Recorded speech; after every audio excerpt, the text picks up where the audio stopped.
saya ucapkan selamat pagi dan shalom. Mari Bapak Ibu Saudara, saya undang untuk bangkit berdiri. Prosper people, I grow, I go, I glorify. Presiden people say, I grow, I go, I glorify. Haleluya, puji nama Tuhan. Saya rindu menyapa kabar Bapak Ibu Saudara. Bagaimana kabarnya hari ini? Katakan, saya sehat, kuat, makmur, panjang umur, awet muda, diberkati Tuhan, berlimpah-limpah. Sorak-sorai bagi Tuhan. BFA, my church, my home. BFA, my church, my home. Haleluya, puji nama Tuhan. Sebelum kita berdoa, mari tos kiri kanan katakan selamat hari Minggu. Haleluya, puji nama Tuhan. Mari Bapak Ibu Saudara, angkat tangan kita tinggi di hadapan Tuhan. Satukan hati kita berdoa. Kami mengucap syukur Tuhan atas kebaikan Tuhan dalam hidup kami. Kami percaya Allah turut bekerja dalam kehidupan kami. Dan kami mulai dan kami habiskan ibadah raya kami yang dahsyat dan luar biasa pagi hari ini. Hanya di dalam nama Tuhan Yesus Kristus namanya. Terima kasih Tuhan. Mari ya jemaat Tuhan sama-sama katakan amin. Ajaib segala perbuatan-Mu Tuhan. Kau buktikan kasih-Mu dalam hidup kami. Amin. Kami bersyukur.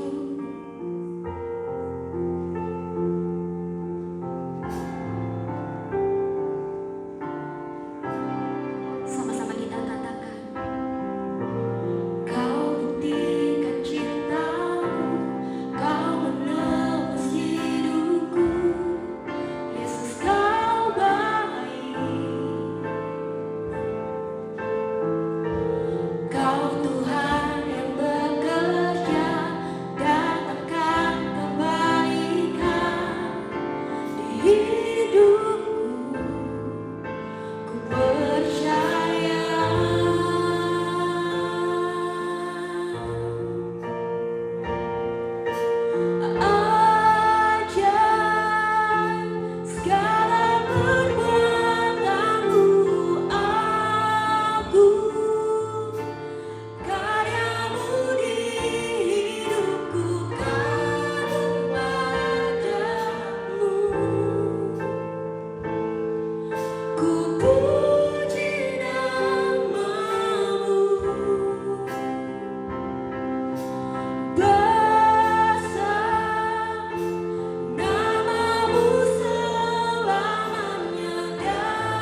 Mari tos kiri kanan katakan engkau dahsyat hari ini.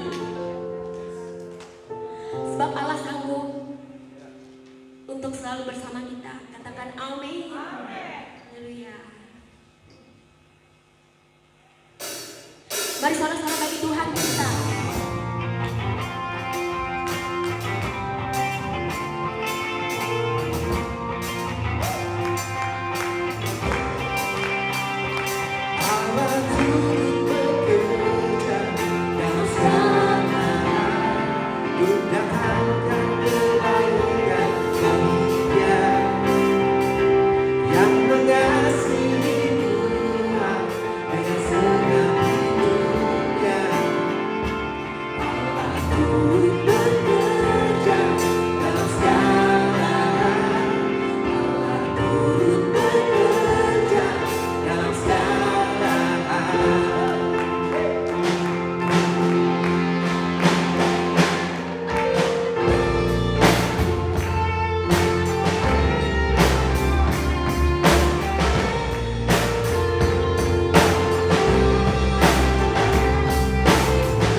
Bagi yang berjalan, bagi yang berjalan, come on.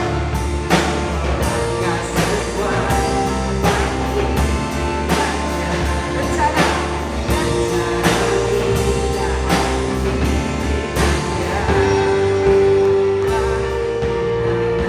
percaya. Allah turut bekerja, Allah turut bekerja.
Sedalamnya hatiku kau pun tahu,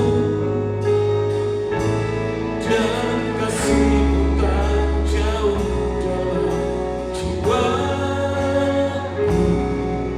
Di dalam kesesakan, di dalam kemenangan, Engkau selalu bersama. Haleluya, amin. Sedalamnya hatiku kau pun tahu, dan kasihmu tak jauh dalam jiwaku. Di dalam kesesakan, di dalam kemenangan, Engkau selalu bersama. Lagi katakan dengan sungguh, amin. Sedalamnya hatiku kau pun tahu, dan kasihmu tak jauh dalam jiwaku. Di dalam kesesakan, di dalam kemenangan, Engkau selalu. Sekali lagi katakan sedalamnya hatiku kau pun tahu, dan kasihmu tak jauh dalam jiwaku. Di dalam kesesakan, di dalam kemenangan, Engkau selalu bersamaku. Di dalam kesesakan, di dalam kesesakan, di dalam kemenangan, Engkau selalu bersama. Sekali lagi katakan amin. Di dalam kesesakan, di dalam kemenangan, Engkau selalu bersamaku. Tepuk tangan yang meriah untuk Tuhan. Haleluya. Amin, amin, amin, amin. Seperti lagu pujian kami, saat Petrus ditanya oleh Yesus, apakah engkau mengasihiku? Ternyata Yesus itu tahu hati kita sampai kedalaman apapun. Maka hari ini engkau mengasihi Tuhan hanya dengan kasih agape, kasih tanpa syarat. Situasimu yang belum aman, kau tetap mengasihi Tuhan. Waktu engkau di dalam berkelimpahan, engkau harus tetap mengasihi Tuhan. Bahkan sampai nyawa terancam pun, kau harus tetap mengasihi Tuhan. Itulah kasih tanpa syarat. Dan Yesus sudah melakukan itu pada kita. Satu hal saja, Yesus minta satu syarat, maka tidak ada manusia satu orang pun yang menerima keselamatan. Terima kasih Bapak, kami dituntun firman Allah lagi, dan kami percaya setiap kebenaran akan terus memerdekakan kami. Semua yang percaya, mari sama-sama katakan amin. Dari semua katakan amin. Tepuk tangan sekali lagi yang meriah untuk Tuhan. Yes, silakan duduk. Baik, shalom. Ada sukacita, men? Sukacitamu bukan karena situasi yang berubah, sukacitamu bukan karena sesuatu yang membawa engkau sedih ataupun senang, tetapi dari semua hal kau harus tetap bersukacita. Katakan amin. Maka hari ini kita menerima tuntunan firman Allah, yaitu tentang kasih agape. Perhatikan, kasih di dalam firman Allah itu ada kasih agape, itu ada kasih philia, itu ada kasih storge, dan itu juga ada kasih eros. Perhatikan, salib Yesus hanya satu berbicara, itu kasih agape. Katakan amin. Kasih Yesus padamu dan pada saya itu hanya kasih agape. Dan kasih agape inilah kasih yang paling tertinggi. Ya, maka dalam setiap hubungan apapun, baik suami istri, baik mereka yang lagi berpacaran, kasih agape itu tidak menuntut. Ya, tidak menuntut. Karena kasih agape itu berbicara memberi, bukan menuntut. Setuju katakan amin? Yuk kita baca Yohanes 21. Kita baca bersama-sama ya. Baca dengan suara yang keras. Karena belum tentu Bapak dan Ibu di rumah membaca firman Tuhan dengan keras. Tapi hari ini harus membaca firman Tuhan dengan keras. 1, 2, 3 ayat 15. Sesudah sarapan, Yesus berkata kepada Simon Petrus. Yuk kita baca lagi bersama-sama. Ayo. Jangan sibuk dengan diri. Ayo, HP juga tolong dimatikan. Oh. Yohanes 21 ayat 15. Kok ada 1G?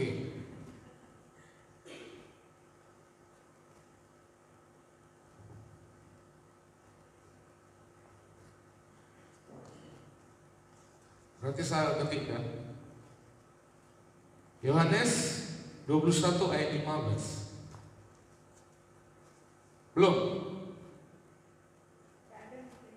Hah? Tapi kok ada tulisan gembalakanlah domba-dombaku, ayat terakhir. Baik, saya baca ya. Ayat 15 ya. Sesudah sarapan, dan ternyata Yesus itu juga suka makan ya. Ternyata memang salah satu untuk membuat damai itu memang harus di meja makan. Ya, perhatikan. Sesudah sarapan, Yesus berkata kepada Simon Petrus, perhatikan. Simon Petrus, bukan kepada Yohanes, bukan kepada murid-murid lain, tapi Simon Petrus. Mengapa kepada Simon Petrus? Karena Simon Petrus itu pemimpin. Perhatikan. Jadi Yesus tidak perlu lagi berbicara kepada yang lain. Yesus cukup berbicara kepada pemimpinnya, yaitu Simon Petrus. Kalau Simon Petrus itu nanti mengambil sebuah keputusan yang benar, maka anak buahnya akan mudah. Ya. Sesudah sarapan Yesus berkata kepada Simon Petrus, Simon, anak Yohanes, apakah engkau mengasihi aku? Perhatikan, apakah engkau mengasihi aku lebih daripada mereka ini? Ya, jawab Petrus kepadanya, benar Tuhan, engkau tahu bahwa aku mengasihi engkau. Kata Yesus kepadanya, gembalakanlah domba-dombaku. Perhatikan, ya, gembalakanlah domba-dombaku. Apakah engkau mengasihi Allah? Apakah engkau mengasihi aku? Perhatikan di sini, ayat 15 ini. Karena apa yang Yesus minta kepada Petrus belum satu sinyal. Maka sampai ada 3 kali, Petrus, apakah engkau mengasihi aku? Ternyata yang pertama ini, Petrus itu belum satu frekuensi dengan Yesus. Perhatikan, 2 kata yang dipakai, apakah engkau mengasihi aku? Perhatikan, yang pertama, agapao. Ya, agapao artinya kasih yang rasional dan bertujuan, terutama dari pemikiran dan kehendak. Nah, kasih ayat yang 15 ini, yang kedua ini, dia berasal dari 2 kata Yunani. Yang kedua itulah phileo. Perhatikan, artinya melibatkan perasaan kasih yang hangat, yang lazim dari emosi. Jadi suatu kasih yang lebih pribadi dan penuh perasaan. Perhatikan, maka melalui 2 kata ini tadi, ya, menunjukkan, Yesus mau menunjukkan bahwa kasih Petrus itu jangan hanya dari kehendak saja. Jangan hanya dari kehendak saja, namun juga itu harus dari hati. Perhatikan, orang yang bekerja secara fisik itu bisa kelihatan. Tetapi waktu orang itu bekerja secara fisik dengan kehendaknya, hati siapa yang tahu? Perhatikan, ada orang bekerja karena terpaksa. Dia kerjakan, tapi hatinya tidak. Ada orang mengerjakan sesuatu karena ada syarat yang harus diupah, padahal hatinya tidak. Nah, itu nanti yang ditekankan oleh Yesus kepada Petrus, supaya waktu engkau berkehendak, biarlah itu kehendak Tuhan padamu dan hatimu juga beres. Setuju, katakan amin. Maka kasih yang timbul baik dari maksud maupun dari hubungan pribadi. Perhatikan, kasih yang Tuhan mau padamu adalah kasih yang dimana Tuhan sudah menaruh kasih agape itu dulu padamu. Yesus mati, dia tidak minta syarat padamu. Yesus memberikan keselamatan, satu syarat pun tidak disampaikan kepada kita. Kalau diberikan kepada kita satu syarat saja untuk menerima keselamatan, maka hari ini tidak ada satu orang pun yang kita selamat. Katakan apa? Waktu kau menerima dia juga sebagai Tuhan dan Juru Selamat, itu juga kasih karunia. Perhatikan, jadi bukan kehendakmu itu, bukan keinginan hatimu, tapi yang pertama itu karena kasih Tuhan itu padamu. Maka waktu kau merespon kasih karunia dari Tuhan, keselamatan itu bukan kehendak kita, tetapi itu sebuah hadiah yang diberikan padamu dan pada saya, sehingga dia dapat menerima dia dengan sempurna. Amin. Perhatikan lagi di situ. Kalau King James Version begini, selanjutnya dikatakan di situ, ketika mereka sarapan, Yesus berkata kepada Simon Petrus, "Simon, anak Yohanes, apakah kau mengasihi aku lebih daripada hal-hal ini?"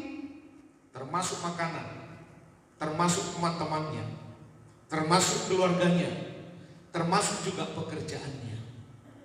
Perhatikan, dia berkata kepadanya, "Ya Tuhan, Engkau tahu bahwa aku menyayangi Engkau."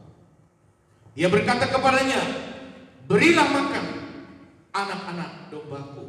Perhatikan, berilah makan anak-anak dombaku. Ternyata tugas utama seorang gembala itu harus memberikan makanan rohani pada anak-anaknya. Katakan amin. Tugas utama. Mau berapa anak? Gak masalah. Tapi yang pasti, kita di hadapan Yesus semua sudah jadi anak tunggal. Katakan amin. Ibu Rospita, Dela, Mama Grace, Bang Ferdinand, Adi, Gege, semua di hadapan kita itu anak tunggal. Jadi di hadapan Tuhan, Bapak dan Ibu bukan anak kedua, tapi anak tunggal. Apalagi kalau sampai anak ke-10. Nah, ngomong kanan kiri, saya anak tunggal. Kalau anak tunggal, saya mau tanya, perlu nggak masuk bicara membahas tentang warisan? Perlu nggak? Hah? Beri, kalau kau anak pertama, anak tunggal, masih perlu nggak membahas-bahas tentang warisan? Nggak perlu. Kenapa kita ini semua disebut anak tunggal? Supaya kasih Tuhan itu tidak terbagi padamu. Katakan amin. Supaya keadilan Tuhan itu tidak terbagi padamu. Maka saya sebagai orang tua, sebagai bapak, punya 3 anak. Di dalam sikap dan kelakuan kami, bisa saja yang ketiga-tiga ini protes kepada saya. Kasih bapak tidak adil. Itu terjadi, bisa terjadi. Karena kasih seorang bapak jasmani tidak akan pernah bisa sempurna untuk membagi kasihnya. Tapi Yesus, makanya kita semua disebut anak tunggal. Katakan amin. Kalau anak tunggal nggak perlu repot-repot bagi warisan. Karena seorang bapak itu tanpa dibicarakan, tanpa diundang, tanpa dievaluasi, tanpa mengatakan engkau layak dan tidak layak, warisan itu pasti turunnya kepada anak tunggal. Amin. Tapi kalau dalam rumah tangga, kalau kalian 5 bersaudara, jangan ngomong kepada papa mamamu, saya anak tunggal.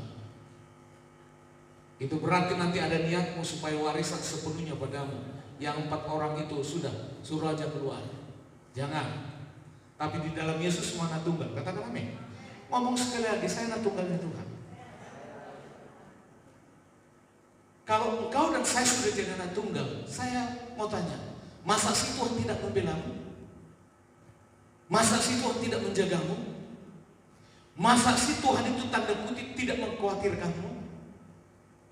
Masa sih Bapak kita itu fokusnya bukan kepadamu? Amin. Waktu anaknya kedua dia kemarin itu lulus, banyak anak-anak orang mungkin lebih cakap, lebih ganteng, ataupun nilai lebih bagus. Tapi waktu saya tanya ibu, dengan begitu banyak, fokusmu ke siapa? Ke anaknya. Amin. Walaupun mungkin ada anak orang di situ lebih ganteng, tapi orang tua jasmani fokusnya bukan kepada anak ganteng tetangga itu, tapi pada anak. Katakan amin. Jadi kita tidak punya alasan untuk tidak takut akan hidup ini. Ya. Dan Tuhan mau supaya kita semua nanti harus satu frekuensi dengan Bapa. Anak itu harus satu frekuensi dengan Bapa. Katakan amin. Yuk kita baca ayat yang ke-16. Sudah ketemu ayat 16? Yuk, ayat 16. Masih ayat 15 itu kemarin. Ayat yang ke-16. Nah. Sudah? Ayat 16.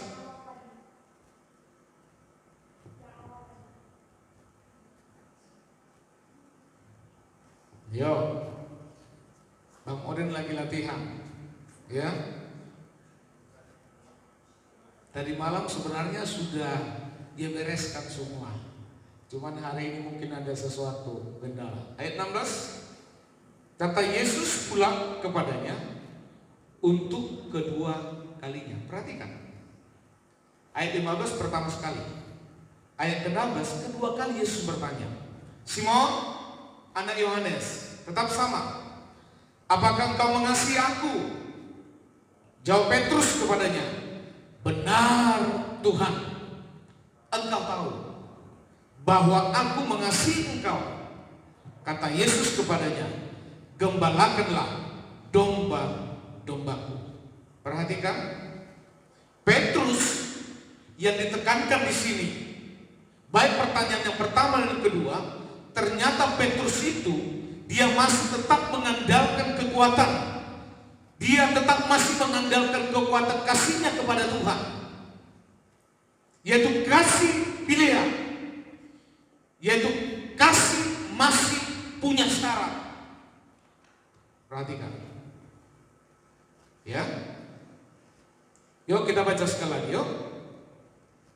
Dengan suara yang keras, 1, 2, 3. Kata Yesus pula kepadanya untuk kedua kalinya. Terus, Simon anak Yohanes, apakah kau mengasihi aku?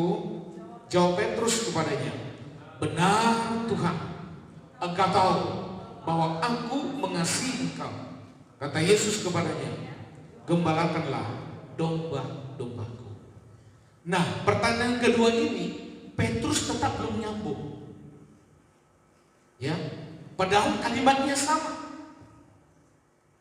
gembalakanlah domba-dombaku.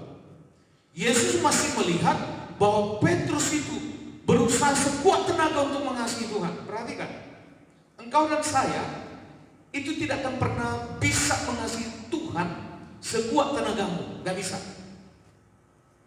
Tidak akan pernah bisa. Karena dengan syarat seperti itu, Sering sekali kita mengasihi Tuhan itu karena ada syarat. Kau tidak akan kuat. Tuhan, saya mau melayani Tuhan.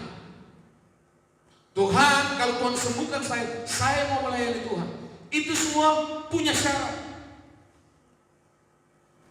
Mungkin pikiran Petrus saat itu, mungkin saja, waktu Tuhan menyuruh dia mengembalakan domba-domba, dia tahu banyak kebutuhan yang dibutuhkan karena dia punya keluarga. Bagaimana dengan nasib keluarga saya? Artinya Petrus masih membuat syarat untuk menerima sebagai gembala. Ya, maka Petrus selalu menjawab itu dengan kasih filial. Makanya Petrus pun masih menganggap Yesus itu sahabat, rekan. Yang kedua kali, maka lihat, benar Tuhan, jawab Petrus, Tuhan tahu saya mencintai Tuhan. Yesus berkata kepadanya, peliharalah anak-anak dombaku. Maka perhatikan, waktu Yesus ada di Danau Tiberias dan ketiga kali menunjukkan dirinya kepada murid-murid, Yesus pun tidak memanggil lagi mereka satu persatu dengan namanya, tapi anak-anakku, apakah ada lauk? Perhatikan, anak-anakku, apakah ada lauk? Mengapa Yesus memanggil dia anak-anakku? Karena waktu Yesus terakhir di kayu salib, dia tidak lagi mengatakan kepada waktu disalib, Bapakku, Bapakku, enggak, tapi Allahku, Allahku. Yesus berhenti. Dan sebutan Allahku, Allahku, itu sebutan di saat Yesus ada di salib, berhenti panggilannya. Supaya apa? Supaya engkau saat itu menjadi anak-anaknya. Setiap anak-anaknya itu pasti memanggil Yesus itu akhirnya juga Bapa. Karena Yesus itu Bapa sendiri. Maka waktu Yesus disalib, dia berhenti memanggil Bapanya, tapi Allahku, Allahku. Maka waktu Yesus ngomong, berbicara kepada seluruh murid-muridnya, anak-anakku, apakah ada lauk, pauk? Apakah ada ikan? Jadi hari ini engkau dan saya semuanya adalah anak-anak Yesus. Maka hanya kita yang berhak memanggil dia Bapa. Katakan amin. Halo, amin. Panggilan Bapa dan anak itu sebuah panggilan yang sangat dalam. Ya. Perhatikan lagi di situ. Lalu Petrus menjawab, benar Tuhan, Engkau tahu bahwa saya mengasihi. Kemudian Yesus berkata kepadanya, berikanlah makanan kepada kawanan domba-dombaku. Perhatikan sekali lagi, saya sebagai gembala tugas utama memberi kalian makanan rohani. Titik. Gak usah ada koma.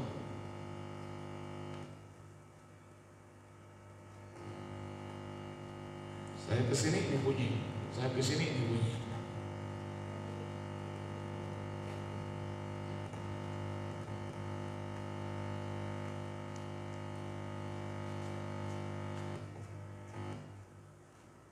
Ini tanda-tanda supaya suatu saat kita ganti lagi. Amin ya. Nah nanti yang depan ini biar di belakang saja, di sana saja ya. Tuhan kasih yang lebih bagus lagi. Halo, amin. Tenang, Tuhan pasti tolong. Iya.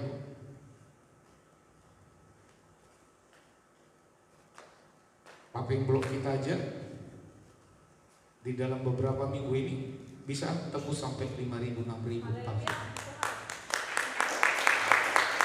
Amin ya. Saya sudah pesan, tapi dia bilang tunggu 2 minggu. Ya sudah. Nah, daripada langsung dibuat dikirim ke sini hancur di jalan ya. Perhatikan. Kenapa kembali lagi Yesus bertanya kepada Petrus? Karena Petrus itu pemimpin. Pemimpinnya dulu dibereskan. Kalau pemimpin sudah beres, hatinya terus kepada Tuhan, jemaat hanya tinggal ikut saja. Kalau jemaat tidak mau ikut, itu keputusan sendiri. Halo, amin. Artinya begini, Domba-domba di situ itu berbicara apa? Kita ini semua domba. Siapa gembala kita? Yesus. Ya. Maka perhatikan, kenapa tidak ditujukan kepada Yohanes dan kitab Yohanes yang menulis ini? Perhatikan. Kenapa? Karena Yohanes itu di dalam kehidupan selama Yesus ada, Yohanes itu selalu fokus pada kekuatan kasih Yesus padanya, bukan kasihnya pada Yesus. Perhatikan. Petrus itu selalu mau ingin mengasihi Tuhan. Dia selalu fokus bagaimana dia mengasihi Tuhan dengan kekuatannya. Tetapi Yohanes terbalik. Dia sudah tahu kasih karunia Tuhan. Dia akan selalu fokus kasih Tuhan padanya. Sedangkan Petrus, dia akan selalu fokus kasihnya pada Tuhan. Tapi Yohanes selalu fokus kasih Yesus padanya. Itu yang membuat Yohanes itu murid yang paling dikasihi. Amin. Sehingga pernyataan, perkataan ataupun pertanyaan dari Yesus tidak ditujukan kepada Yohanes. Yohanes, apakah kau mengasihi aku? Tapi justru kepada Petrus. Dan di kitab Yohanes ini, dia justru yang dipercaya Tuhan untuk menulis. Maka kembali lagi, yang membuat kita dikasihi Tuhan, karena engkau selalu fokus kepada kasihnya Tuhan, bukan kasih kepada Tuhan. Perhatikan ini. Banyak kita salah persepsi selama ini. Kita berjuang setengah mati, terus mengasihi Tuhan. Tapi waktu kita tidak diresponi, kecewa. Waktu kita tidak dianggapi, kecewa. Karena engkau selalu fokus mengasihi Tuhan. Ingat, apapun yang kau lakukan hari ini, engkau harus fokus kasih Tuhan padamu. Kasih Tuhan padamu itulah kasih agape tanpa syarat. Sedangkan kasih kita sekuat apapun kepada Tuhan itu hanya sebatas kasih melihat, supaya Tuhan membalas semua perbuatan baikmu. Kalau Tuhan tidak menjawab pergumulanmu, kau akan kecewa. Maka banyak orang berkata, kalau saya tidak ada di gereja ini tidak jalan. Kalau saya tidak ada melatih orang di sini, gereja ini tidak akan jalan. Itu gaya Petrus. Dan itu tidak satu aliran dengan Yesus. Halo? Itu yang membuat hidup Yohanes itu nyaman. Dia tidak stres. Dia tidak pusing.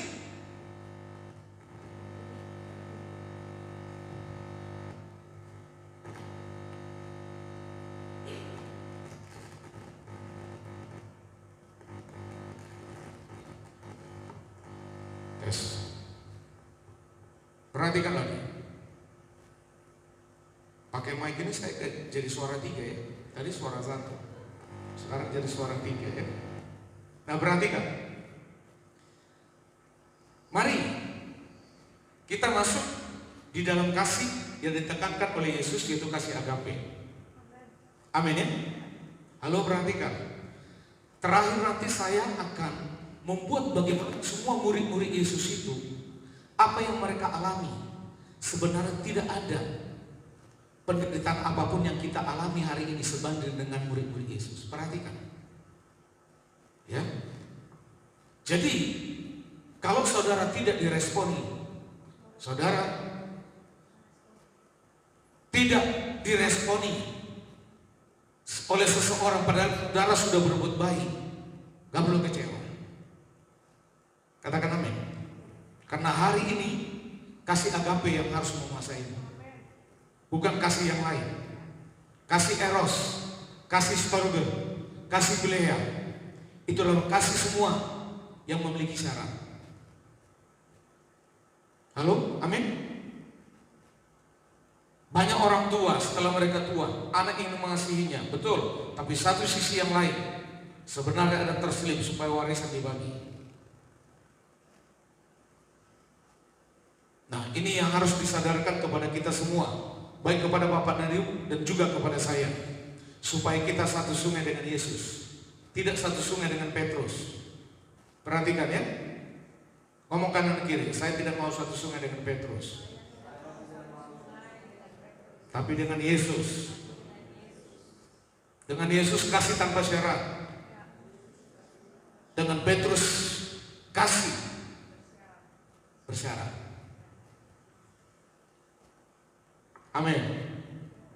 Halo, kita yang sudah berumah tangga, kasih agape ini yang harus lebih besar. Kau tidak akan pernah menuntut dari pasanganmu, walaupun pasanganmu tidak meresponimu. Amin. Jangan pernah kecewa. Kalau selalu menuntut, pasti yang tiga ini yang menonjol: storge, philia, atau eros. Ya. Perhatikan lagi di sini. Kata gembalakanlah. Ini berarti dia kata kerja. Semua kita terlibat dalam mengembalakan. Karena dalam firman Allah dia memakai kata kerja. Di situ yang pertama, fed, artinya memberi makan, artinya menyediakan makanan atau kebutuhan dasar. Semua orang tua, kau jadi gembala buat anak-anakmu. Yang harus kau kasih makan yang pertama itu, dan yang terpenting, kasih makan rohani anak-anak kita. Amin. Halo, amin. Untuk personal yang belum menikah, kau harus ambil keputusan. Kau harus memberi makan rohani untuk dirimu sendiri. Dan itu lebih mudah, tapi lebih sering disepelekan. Saya tadi malam sudah berbicara waktu Pondok Daun. 4:30, jam 4 saya sudah bangun untuk memberikan makan untuk keluarga saya dan juga untuk seluruh jemaat. Makanya saya kirim renungan. Renungan yang saya kirim itu bukan renungan orang lain. Jadi waktu jemaat Tuhan domba-domba masih tidur, gembala sudah harus bangun. Dan saya melakukan itu tanpa syarat. Bapak dan Ibu meresponi atau tidak meresponi, saya tidak akan terluka. Halo? Karena yang saya berikan itu kasih agape tanpa menuntut. Nah, jadi semua tugas kita sebagai orang tua harus memberi makan. Karena sebagai suami, istri dan anak itu domba-domba. Kalau suami tidak berfungsi, istri harus berfungsi. Dombamu itu anak dan suami. Yang kita melihat di sini, siapa yang berfungsi? Karena banyak juga istri tidak berfungsi, banyak juga suami tidak berfungsi. Yang lebih kacau, dua-duanya tidak berfungsi. Dan minimal untuk diri sendiri. Katakan amin. Gembalakanlah, di situ ada kata set, berarti domba. Ya. Dan di situ juga ada kata mindset, pengikut atau kelompok orang yang menjadi tanggung jawab atau yang dipimpin oleh seseorang untuk dibawa kepada Kristus, bukan pada diri sendiri. Jadi peranan saya selain di rumah, saya juga menjadi mindset karena saya memimpin sekelompok. Semua fresh cell, gembala fresh cell juga sekelompok. Saudara disebut mindset, memimpin sekelompok. Hanya satu tujuannya, supaya seluruh kelompok itu hanya dibawa pada Kristus, bukan pada diri sendiri. Katakan amin. Maka gereja kita selalu menekankan, tidak ada engkau dan saya selalu menonjolkan karisma seseorang. Tidak boleh. Karisma itu hanya Tuhan saja. Katakan amin. Maka lihat di situ, Yesus tadi menggambarkan orang-orang percaya itu sebagai anak-anak domba dan juga sebagai domba. Maka Petrus dia sebagai gembala, dan nanti kita bisa melihat bagaimana nanti seluruh perjuangan murid-murid Yesus kecuali Yudas Iskariot. Maka lihat, 3 hal yang harus kita renungkan. Kita semua pasti membutuhkan yang disebut dengan perawatan pastoral. Jadi kalau Bapak dan Ibu ada orang bertanya padamu, bahkan minta didoakan, bahkan minta di-sharingkan, bawa dia kepada Yesus. Jangan bawa ke dukun. Amin. Bawa dia kepada Yesus. Karena engkau myself pada saat itu. Kita harus senantiasa perlu makan dari firman Allah. Perhatikan. Makanya sekali saya katakan, kalau Bapak dan Ibu kita mempersiapkan dalam sebuah pelayanan, seperti misalnya tadi malam, ya, masalah waktu, terus masalah talenta, terus masalah-masalah yang lain ini, itu dimanapun pasti sama punya pergumulan. Mau di gereja besar, apalagi di gereja besar, itu pasti masalahnya lebih banyak. Kita hanya melihat di YouTube saja, oh bagus sekali, oh bagus sekali, oh bagus sekali. Bapak dan Ibu tidak melihat sebelum dia tampil prosesnya seperti apa. Itu tidak mudah. Saya bilang sama Ibu, itu ada WL, waktu dia tampil, cakep sekali, manis sekali. Tapi waktu dia diam, wajahnya berbeda. Saya nggak tahu apa penyebabnya. Bisa saja proses sebelum tampil. Sehingga mukanya saya lihat menjadi muka yang sangat sangar, sadis. Berarti, ya. Dan itu akan selalu ada padamu dan pada saya. Tapi kalau dibandingkan dengan nanti apa yang dilakukan oleh murid-murid Yesus, ternyata kita belum ada apa-apanya. Gak usah buat perbandingan dengan Yesus dulu, dengan murid-muridnya ini nanti, ya. Maka dikatakan di situ, mengapa kita harus menjadi gembala? Karena domba-domba itu cenderungnya itu suka keluyuran. Halo? Suka keluyuran. Bahkan suka mendekati bahaya. Domba itu nggak tahu di depan itu ada jurang atau tidak. Dia sukanya mau keluyuran.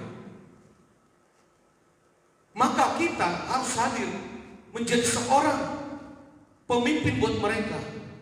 Terutama minimal kita harus jadi teladan bagi semua domba-domba. Makanya setiap domba pada saat engkau ditegur, itu bukan hukuman. Gembala itu lagi lihat, nah di depan itu ada jurang. Ada jurang. Karena domba itu, kalau terjemahan yang lain, itu tergolong binatang yang bodoh. Tapi supaya lebih halus, itu jenis binatang yang termasuk yang polos. Nah, terus terjemahan yang lain, domba itu suka keluyuran. Sudah waktunya tidur, tetap aja keluyuran.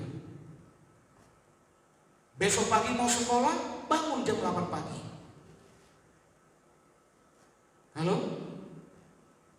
Kalau masih dalam pertumbuhan, baik fisik, tinggi, situ harus tidur. Maksimal itu, nggak boleh tidur di atas jam 10. Kalau masih dalam pertumbuhan fisik. Kalau kita ini kan nggak bertumbuh lagi. Nah, perhatikan di situ ya. Domba itu suka keluyuran. Ngomong kanan kiri, saya bukan domba yang suka keluyuran. Amin ya. Maka Bapak dan Ibu, pasti Bapak dan Ibu tidak akan temukan saya dengan Ibu keluyuran malam-malam hari sampai jam 12, jam 1 siang di luar itu. Enggak. Saya tidak mengatakan apa yang Bapak dan Ibu lakukan. Tapi yang pasti dari segi apapun itu tidak pas. Nanti kalau saya melihat seperti itu, paling saya telepon Pak Indra. Pak, tolong Pak, itu urusan Pak. Ya? Ya.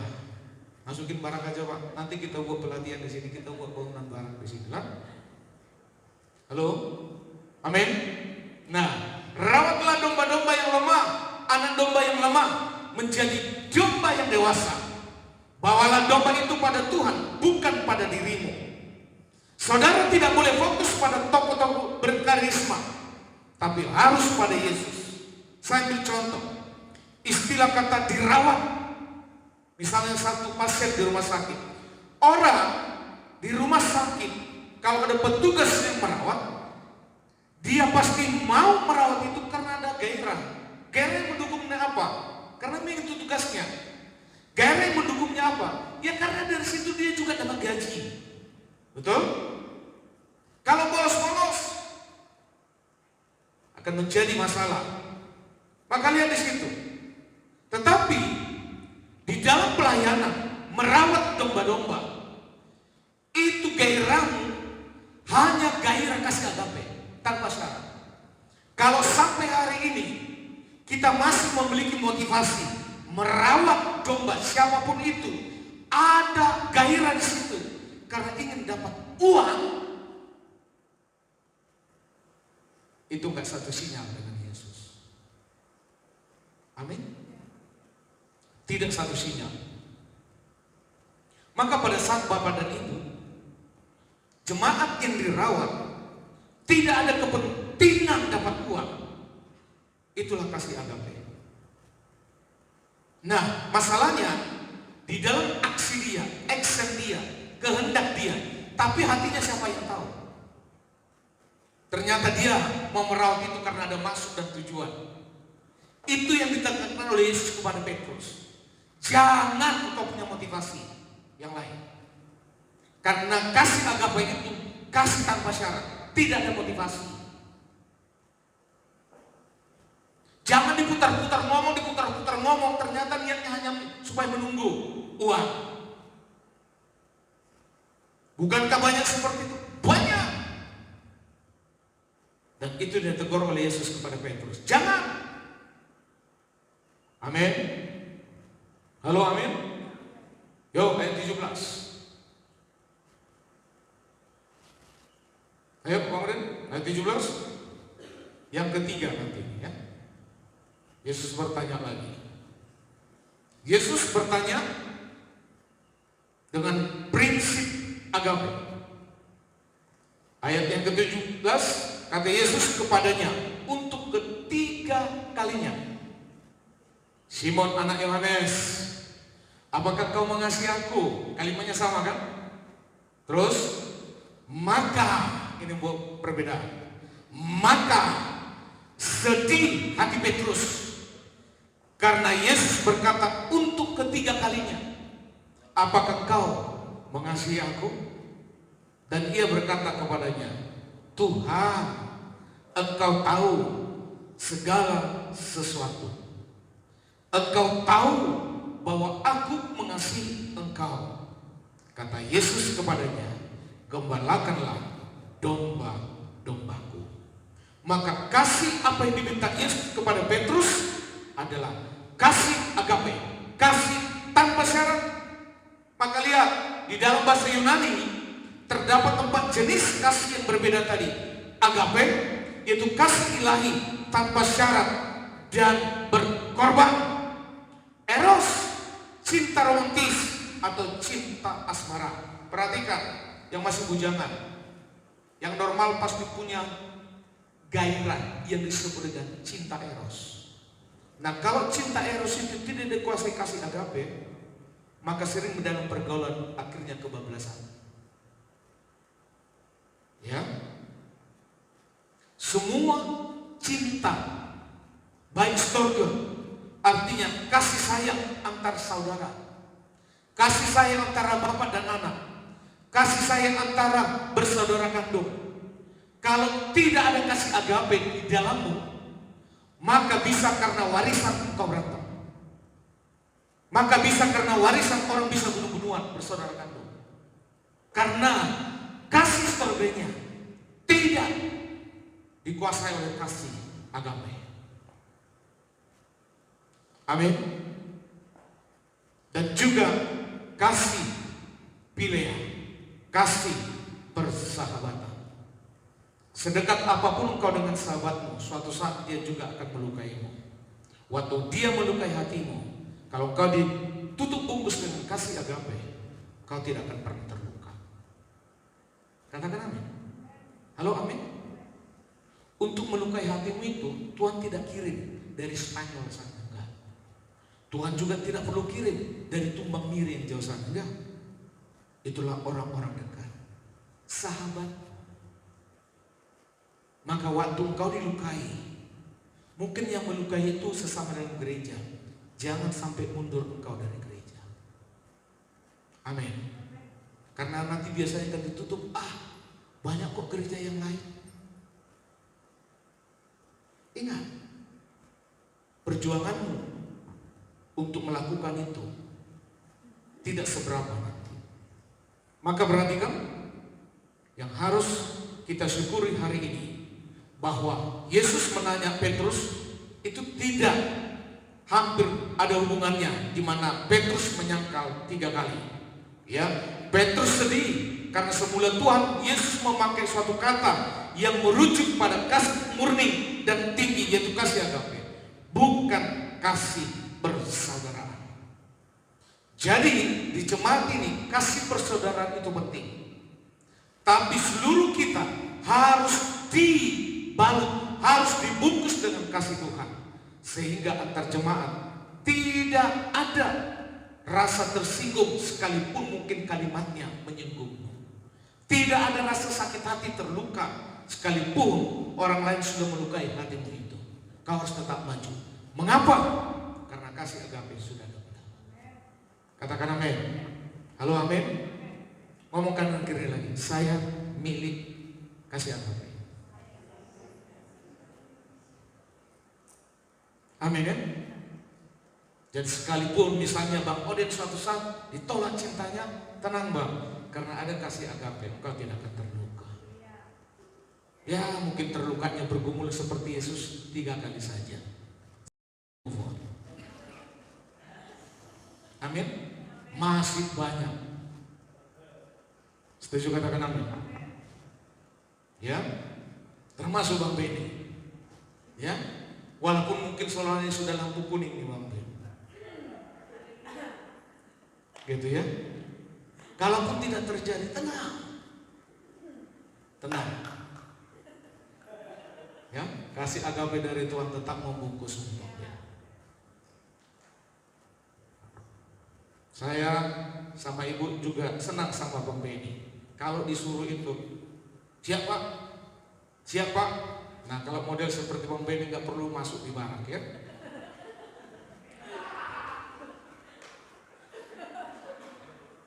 Halo, nggak perlu masuk, karena sudah beres gitu ya. Yang nggak beres-beres ini nanti masukin ke barak. Nah, ya, karena kasih agapenya masih tipis, kasih eros yang kuat, yang kencang. Cinta ditolak, dukun bertuduh. Nah, bahaya ini kan. Nah perhatikan lagi ya. Saya mau menutup. Waktu Yesus sudah ngomong pada Petrus, yang lain gak perlu ditangani Yesus lagi, karena kuncinya di Petrus. Waktu Petrus sudah satu sinyal dengan Yesus, perhatikan, maka 11 murid akhirnya satu sungai dengan Petrus. Perhatikan, ya, saya akan menyampaikan ini kepada Bapak dan Ibu. Perhatikan, pertama di situ yaitu tentang Petrus. Petrus dan Andreas itu mereka saudara kandung. Perhatikan. Tetapi Petrus akhir hidupnya disalibkan terbalik. Kepalanya yang ke bawah. Itu zaman pemerintahan Kaisar Nero di Roma. Perhatikan. Waktu Petrus sudah mengetahui itu dan dia disalib dengan terbalik, dia tidak ada beban. Kenapa? Karena Petrus sudah menerima kasih kakaknya. Dia tidak membuat syarat lagi. Untuk ikut Tuhan itu harus seperti ini. Dan Petrus sudah menyerahkan hidupnya. Total. Apapun ke depan ini yang terjadi. Total. Petrus tidak pernah menyangka bahwa ending hidupnya mati disalib dengan terbalik. Di masa pemerintahan ya Kaisar Nero di kota Roma, saudara kandungnya Andreas, dia juga disalibkan dengan salib yang mendatar. Gimana salib yang mendatar? Hah? Kalau Petrus salibnya terbalik, kepalanya ke bawah. Tapi saudara kandungnya Andreas salib yang mendatar. Gimana salib mendatar? Begini kan? Coba perhatikan. Jadi kalau hanya sedikit saja kita nggak mau melayani Tuhan, yuk kita bandingkan dengan mereka. Kebanyakan pergumulan kita itu hanya untuk diri sendiri, bukan karena Injil. Petrus dan Andreas, mereka tidak peduli lagi dengan dirinya, pergumulan dirinya, pergumulan rumah tangganya. Hanya satu tujuan, bagaimana supaya tetap Injil Yesus ini diberitakan. Nah, kebanyakan kita belum ditempatkan Tuhan seperti Petrus ini dan Andreas. Nah, ada sedikit masalah mundur dari pelayanan. Cemen sekali. Ya. Halo, amin. Makanya semakin banyak talenta, justru harus semakin merendahkan diri di hadapan Tuhan. Karena banyak manusia jatuhnya dari talentanya. Dan kebanyakan itu akhirnya sombong. Saya berdoa Bapak dan Ibu, minimal itu punya satu talenta. Dan kalau di sini semuanya baik ibu-ibu, mak bisa main drum, ayo kan? Saya dengan itu kan nggak perlu repot, betul tidak? Mama Chris bisa main drum, kan gitu. Nah, nggak perlu cari-cari tempat yang lain, kan gitu. Amin ya. Coba. Jadi kalau masuk ke rumah Tuhan ini, dalam engkau mempersiapkan diri untuk melayani Tuhan, jangan pernah anggap itu beban. Mungkin jam orang yang tampil atau latihan semuanya tidak tepat waktu. Itu pergumulan kita semua. Tapi jangan jadikan itu engkau mundur dari pelayanan. Justru waktu engkau mengulik lagu di sini, ya, terus menghafal Quran di sini, justru itu waktu yang terbaik daripada waktu yang di luar sana. Memang sih pusing, memang sih membosankan, tapi dimanapun itu akan terjadi. Halo, amin. Ibu itu komitmen. Sebelum ditugaskan pasti kalian dijapri satu-satu. Paling nggak dapat, ibu hanya ngomong ke saya, Pak ini nggak bisa. Saya nggak langsung jawab, diam aja. Jadi kalau sampai Bang Ferdinand WL sekaligus main bass, nah itu yang terakhir, itu tadi solusi yang terakhir. Amin ya. Di dalam Tuhan selalu ada solusi. Katakan amin. Bagi kita itu bukan masalah nanti perpaduan musiknya antara ini semua kompak, itu ada proses. Tapi waktu ada hati untuk terus melayani Tuhan, nah itu, katakan amin. Halo, amin. Saya dengan ibu pun walaupun ada salah sini, mata saya kan gon, nggak begitu kan? Betul ya? Nah makanya indahnya di gereja kita BEMA ini nggak ada penghakiman, nggak perlu ada motok-motok begitu. Nah, ada satu gembala saya lihat pernah suatu gereja, WL-nya salah, tangannya masuk buat kode begini.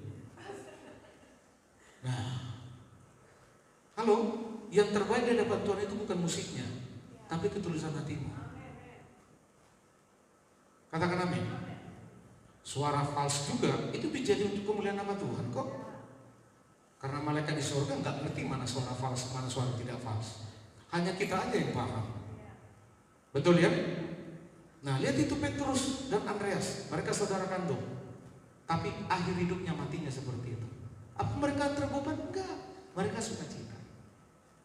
Apakah orang tuanya, aduh kenapa anak lah dua laki ini matinya seperti ini, enggak alkitabiah? Enggak. Mereka mati karena Injil. Makanya jangan sampai pernah mati serangan jantung oleh karena engkau latihan dipaksa di sini. Halo? Amin? Nah, lihat lagi di situ. Yakobus anak Zebedeus.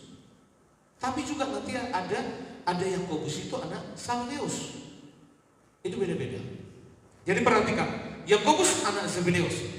Dia akhirnya dipenggal dengan pedang oleh Raja Herodes di Yerusalem. Dipenggal kepalanya.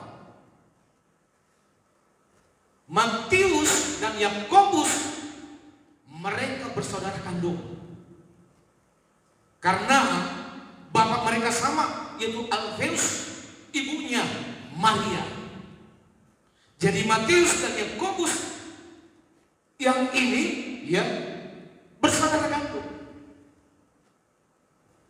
Lihat di situ tadi. Yakobus anak Alfeus, Yakobus anak Zebedeus, Matius ini mereka dipukul hingga mati oleh sekelompok orang di Mesir.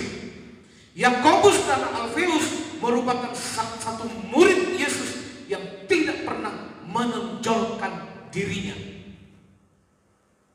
Tuhan Yesus akhirnya memilih Yakobus anak Alfeus sebagai muridnya karena berbagai alasan. Perhatikan. Yakobus merupakan pribadi yang sederhana, tidak menonjolkan dirinya, tidak khawatir dengan hal apapun, melayani dengan penuh pengabdian, kemanapun diutus selalu melaksanakan dengan baik. Nah, semua kita yang melayani di sini belum diutus ke Marikoi, jadi masih ringan. Amin. Masih ringan. Maka waktu ada tekanan dalam hidupmu, jangan buat perbandingan dengan dirimu sendiri. Jangan. Kalau ada masalah dalam pelayanan, langsung buat perbandingan minimal dulu pada gembalanya. Di luar sana lebih banyak membicarakan, bukan dia yang dibicarakan orang negatif, tapi saya. Jadi kalau ada 1-2 orang membicarakan Dela dengan tidak baik, buat perbandingan bukan dengan dirimu, tapi dengan saya. Waktu saya dengan ibu ada masalah, dalam posisi seperti itu, perbandingan saya siapa? Ya Bapak Rohani. Ternyata saya belum ada apa-apanya. Halo? Amin? Gak usah dengan Yesus dulu lah. Terlalu jauh. Katakan amin. Kalau lagi ada putus cinta, bukan dengan kau hari itu putus cinta, banyak. Bisa paham? Nah, ingat itu. Nah, sering sekali akhirnya kita tidak move on karena kita sibuk dengan masalah kita. Kita sibuk dengan tekan-tekan hidup yang menimpa kita. Padahal langsung buat dulu perbandingan. Jadi kalau hari ini pelayanan yang kita dapat, sebelum gereja ini terbangun banyak prosesnya. Tapi kalau saya bandingkan dengan penderitaan murid-murid, nah gak ada apa-apanya kita. Gak ada apa-apanya. Saya gak pernah diludahin orang tuh. Coba kalau diludahin, yang dimana nafasnya, yang dimana giginya busuk, mau jadi apa coba? Tapi itu pernah kok. Bisa Pak? Ini murid-murid sampai dipenggal kepalanya, dilempari dengan batu oleh sekelompok orang. Berarti kan orang preman tuh. Ya. Maka lihat. Tapi waktu Yakobus itu mempertahankan iman tanpa mengharapkan penghormatan dari siapapun, setelah Tuhan Yesus naik ke surga, Maka Yakobus anak Alfeus menyebarkan Injil ke Spanyol, menyebarkan Injil ke Inggris, menyebarkan Injil ke Irlandia, dan akhirnya dia kembali lagi ke Yerusalem. Hingga akhirnya dia mati terbunuh di Persia ketika sedang melakukan pelayanan. Matius itu pemungut cukai. Ya.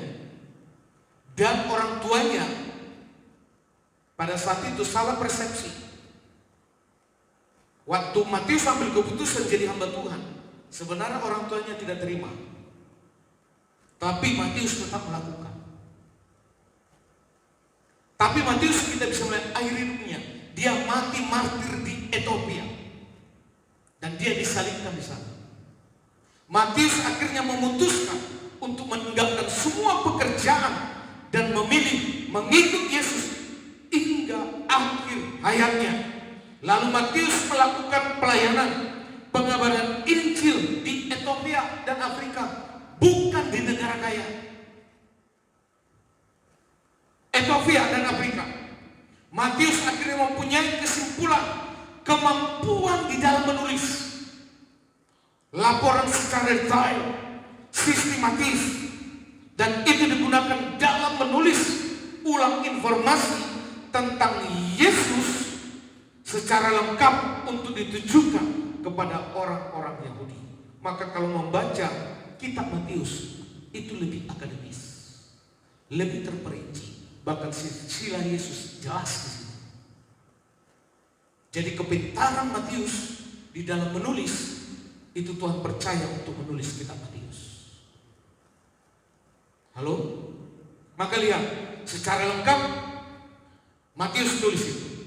Artinya apa yang tidak tertulis di Markus, Lukas, Yohanes itu pasti sudah dari Matius. Karena Matius lebih terperinci. Roh Kudus juga turut membersamai Matius sehingga dia mampu menuliskan ulang seluruh catatan peristiwa penting yang dialami oleh Yesus, khususnya tentang amanat agung Yesus Kristus. Ya, Tadeus itu adalah Yudas saudara Yesus, mati juga sebagai martir, disalibkan di Persia. Tadeus menyerahkan seluruh hidupnya untuk tekun mengabdi pada Tuhan. Setelah hari Pentakosta, Tadeus melakukan pengabaran Injil di Syria, tepatnya di Edesa.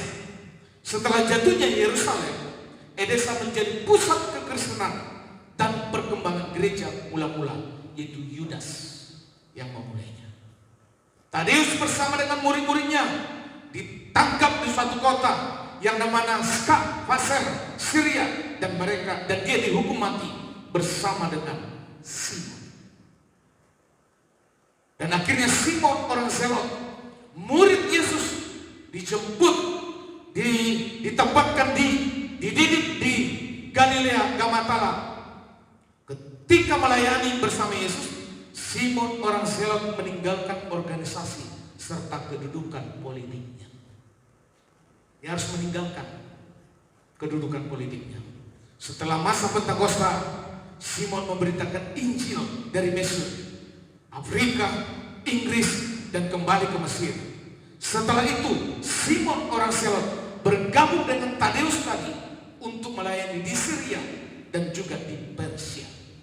Pada akhir hidupnya, bersama dengan Tadeus, Yudas tadi, mereka disiksa, mereka dirajam batu, digergaji, dan dibunuh dengan pedang di Persia. Ya, lihat murid-murid Yesus. Jadi kalau kita nikmati hari ini, itu juga karena murid-murid Yesus. Katakan amin. Dan kita percaya kita tidak ditempatkan seperti itu lagi. Kalaupun ditempatkan, kita melihat teladan apa yang menjadi murid-murid Yesus lakukan. Thomas, perhatikan Thomas, dia dipenggal. Padahal dia yang paling tidak percaya pada Yesus. Iman Thomas tumbuh dan menjadi kuat dan berkarya demi kemuliaan nama Tuhan Yesus hingga akhir hayatnya. Maka perhatikan, ini sangat penting Thomas.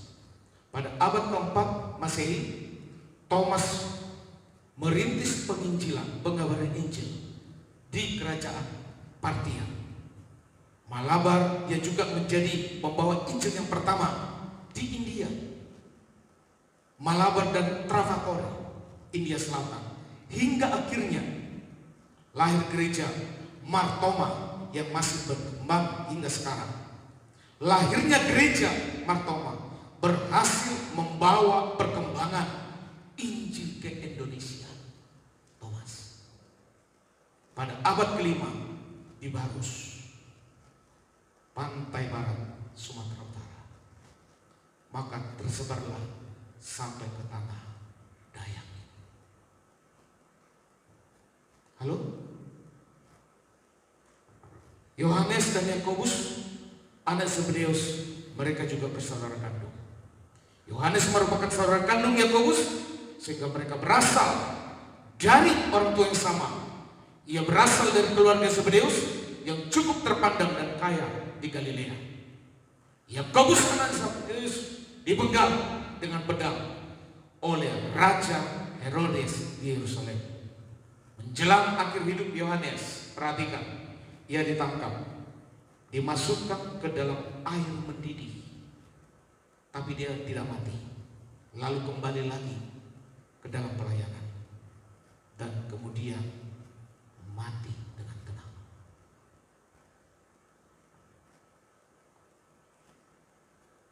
Pernah masukin jari ke air mendidih? Pernah menggoreng ikan, minyaknya terlempar pada langsung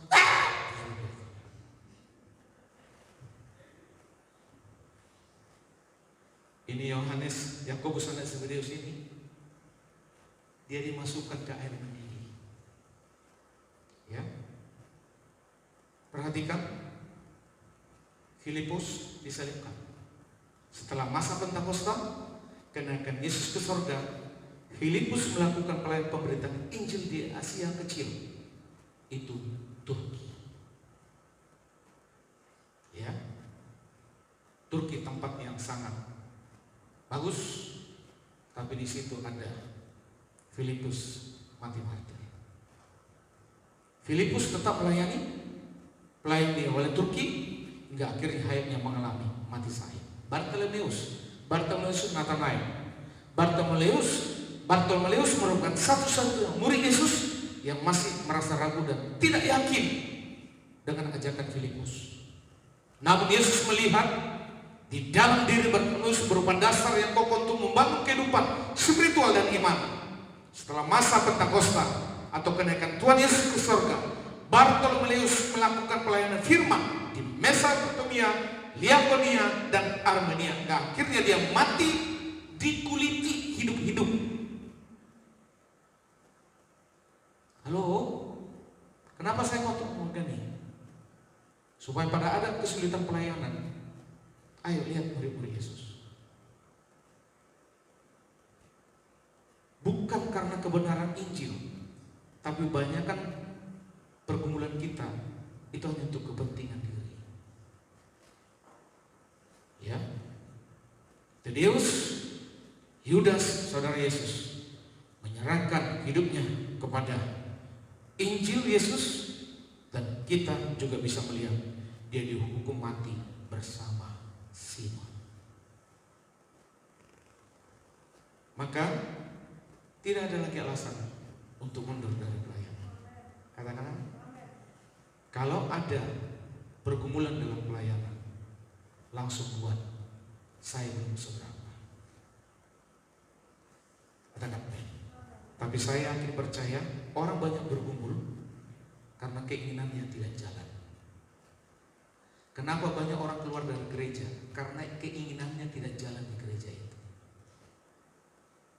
Kenapa banyak pemimpin menjadi kudeta? Karena keinginannya tidak jalan di tempat itu. Dan banyak orang bergumul karena untuk kepentingan dirinya. Hari ini adalah kepentingan kita hanya untuk berita kasih karunia. Kalau engkau ditolak, mudah. Engkau tidak didengar, sangat mudah mengatasinya. kau tidak diresponi pun, kau harus tetap ada dalam kasih karunia Tuhan. Semua bangkit berdiri, pemain musik. Haleluya. Amin.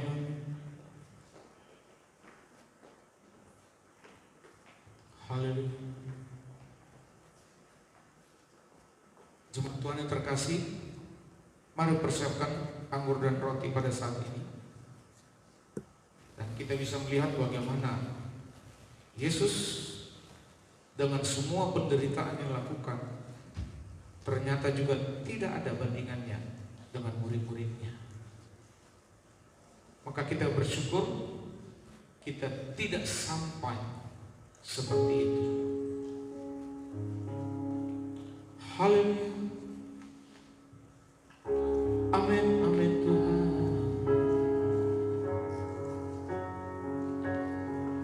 Glory bagimu.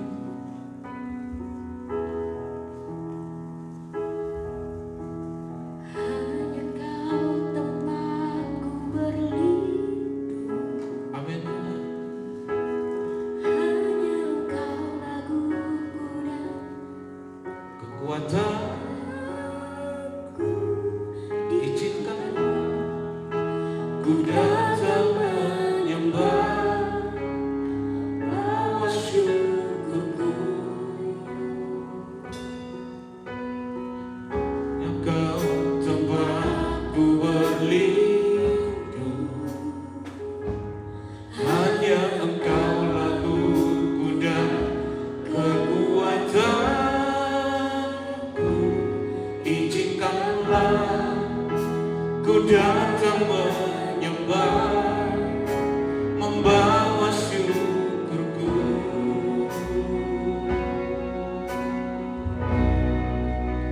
Sedalamnya hatiku pun tahu,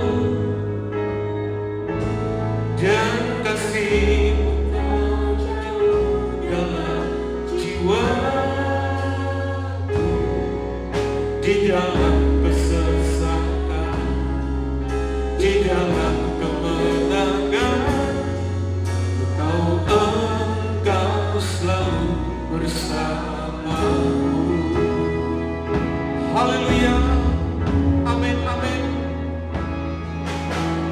Hanya Kau tempatku berlindung, hanya Engkau laguku dan kekuatanku. Izinkanlah ku datang menyembah, membawa syukurku.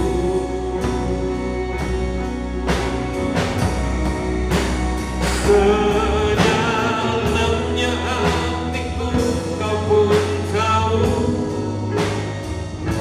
dan kasih-Mu tak jauh di jiwaku. Di dalam kesesakan, di dalam kemenangan, ku tahu Engkau selalu bersama. Amin. Sedalamnya hatiku Kau pun tahu, dan kasih-Mu tak jauh dalam jiwaku. Di dalam kesesakan, di dalam kemenangan, Engkau selalu bersama. Lagi katakan, sedalamnya hatiku pun tahu, dan kasih-Mu tak jauh dalam jiwaku. Di dalam kesesakan, di dalam kemenangan, ku tahu Engkau selalu bersama. Sekali lagi katakan, sedalamnya hatiku Kau pun tahu, dan kasih-Mu tak jauh dalam jiwaku.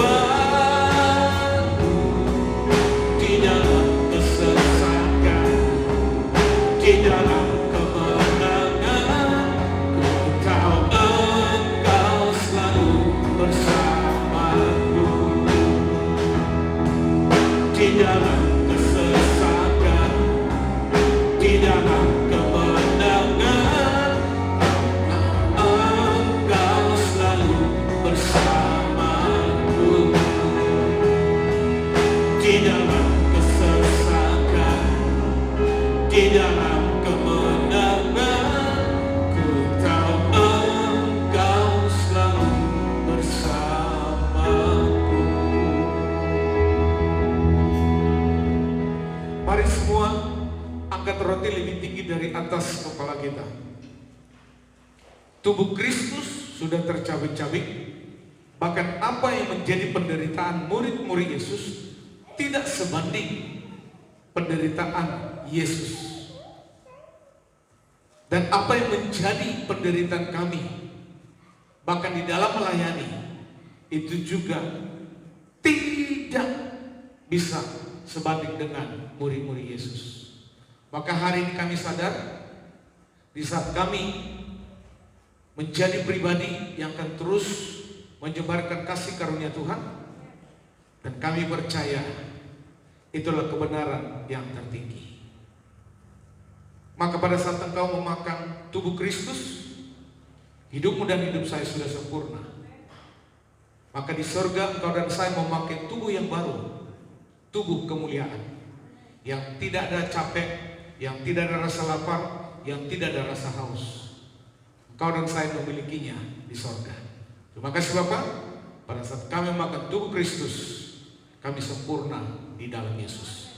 Maka Bapak dan Ibu yang percaya, mari kau makan tubuh Kristus di dalam nama Tuhan Yesus.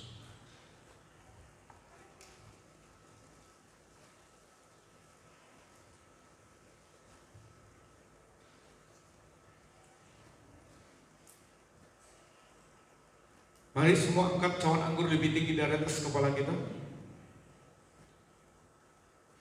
Darah Yesus harus tercurah, karena salib Yesus tidak akan dipengaruhi oleh keadaan dan situasi. Sehingga Yesus berhasil di kayu salib, dan juga di Getsemani itu murni manusia Yesus 100%. Yesus manusia 100% sempurna, dan Yesus sebagai Tuhan sempurna. Dan hari ini tidak ada korban sembelihan, tumpahan darah, cukup satu kali untuk selama-lamanya, yaitu darah Yesus. Waktu engkau dan saya meminum darah Yesus, maka hidupmu dan hidup saya menjadi satu sungai, menjadi satu DNA dengan darah Yesus. Maka engkau dan saya hari ini adalah keturunan Yesus. Terima kasih, dan kita semua adalah domba-domba anak tunggalnya Yesus. Apabila Bapak dan Ibu percaya bahwa ini darah Yesus, mari kau minum di dalam nama Tuhan Yesus.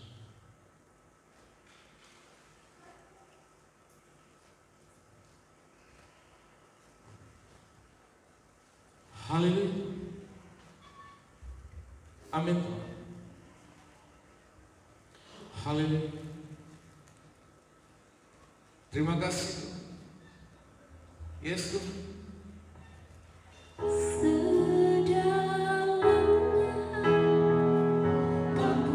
Tahu dan kasih-Mu tak jauh dalam jiwaku, di dalam kesesakan, di dalam kemenangan, ku tahu Engkau selalu bersamaku. Sedalamnya hatiku Kau pun tahu, dan kasih-Mu tak jauh dalam jiwaku, di dalam kesesakan, di dalam kemenangan, ku tahu Engkau selalu bersamaku. Sedalamnya hatiku pun tahu, dan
bersamaku.